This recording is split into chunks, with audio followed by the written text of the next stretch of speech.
The phone rang at 7:42 p.m. on a Thursday. No greeting, no small talk, just my father's voice, clipped and precise like a boardroom memo. "Stay away from the family reunion. We're through with you." That was it.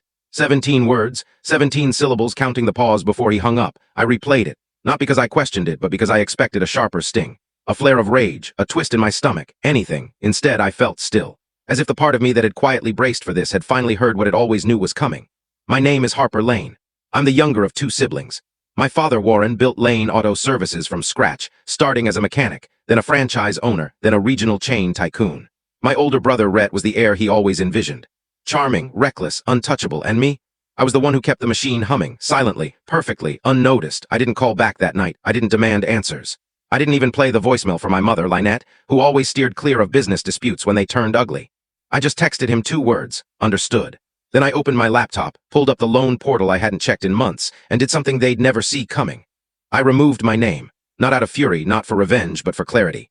2 years earlier, when the family business needed a $2.5 million loan to grow, the bank demanded a cosigner with impeccable credit. Rhett had debts. Warren had obligations. I had perfect finances and a Harvard MBA. They didn't beg for my signature. They just slid the papers across the table, expecting I'd sign. And I did. Because back then, I thought loyalty bought you a seat at the table. But now, alone at my kitchen counter, the voicemail faintly echoing, I saw something else entirely. They hadn't disowned me. They just formalized what they'd been doing quietly for years, and this time I was ready to finish their narrative. I used to believe my father prized order above all. But over time, I realized it wasn't order, it was control. Warren Lane built Lane Auto Services the way he built our family. Piece by piece, rule by rule, with no room for weakness. The garage always came first. The family was second, sometimes third. He had a saying he loved to repeat in front of employees and even more in front of us. "We don't hire outsiders. We raise leaders." That's what Rhett and I were, potential successors, at least in theory. Rhett, 3 years older, louder, brasher, always just beyond the reach of consequences. But he had the charisma Warren admired, a confidence my father saw in himself. So Rhett got the praise, the do-overs, the freedom. I got the to-do list. By 12, I was logging tire shipments in spreadsheets. By 16, I was managing payroll for the 3rd shop during spring break. I didn't choose it. I was assigned.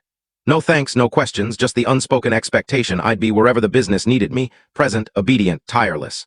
My mother, Lynette, wasn't cruel. She just faded into her role, hosting dinners, folding invoices into envelopes, smiling through meetings, then pulling me aside to say, "Your father's building something for us. Be grateful, sweetheart." So I was, or I tried to be. I worked hard, earned my MBA, turned down a corporate logistics job in Chicago because Warren said family outranked ambition. He needed someone to oversee the regional expansion. I can't tell you the full story in this short video. If you want to see the full story, the link is given below. Click on it to watch the full story.